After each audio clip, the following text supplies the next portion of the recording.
Oui, et on va parler maintenant de la dyslexie. Comment les diagnostiquer? Quelles sont les solutions? C'est un dossier que nous avons préparé avec nos confrères du journal Ouest France. Si vous avez un enfant qui souffre de dyslexie, vous pouvez nous appeler pour poser vos questions au 39 21. D'abord, on va commencer simplement. Docteur Stéphane Clerget, la dyslexie, qu'est-ce que c'est? Alors c'est un trouble spécifique du langage écrit. Ça veut dire que l'enfant n'arrive pas à apprendre à lire, tout simplement, et du coup a du mal aussi à écrire. Qu'est-ce qui se passe? C'est que quand il voit une phrase, lui, il n'arrive pas à séparer les mots et il n'arrive pas non plus à associer un son à une syllabe. Donc il y a une vraie difficulté neurologique et surtout il n'arrive pas à mémoriser. C'est-à-dire qu'on a beau lui dire, le lendemain, il a du mal.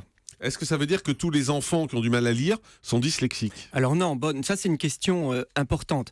D'abord, l'enfant peut avoir du mal à apprendre à lire tout simplement parce que l'enseignement est mauvais, des raisons pédagogiques. Donc il faut éliminer ça. Il faut éliminer aussi, évidemment, une mauvaise audition.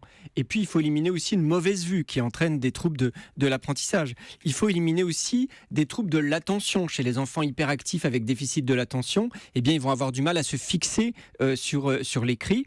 Il faut également éliminer un certain nombre de troubles émotionnels, dépressifs ou autres, qui vont faire que l'enfant ne peut pas se consacré aux apprentissages et pas uniquement aux apprentissages de la lecture et de l'écriture. En général, le diagnostic de dyslexie est posé au CE1 quand on voit qu'après une année de CP, l'enfant n'a toujours pas bien appris à écrire.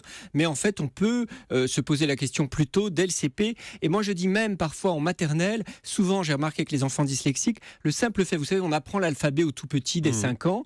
Eh bien, j'ai remarqué que les enfants dyslexiques n'arrivent pas à retenir cet enseignement simple de l'alphabet. Est-ce que ça touche beaucoup d'enfants, et plutôt les garçons, plutôt les filles? Alors, c'est 5% des enfants qui ont des dyslexies sévères. Maintenant, parfois, le diagnostic est un peu surévalué parce qu'on confond des troubles de l'apprentissage autres. Et donc, on peut aller jusqu'à 10%. Et effectivement, ce qui est intéressant, c'est que 3 enfants sur 4 sont des garçons. Et ça, c'est finalement assez mystérieux. C'est pas les chromosomes sexuels, ça on le sait.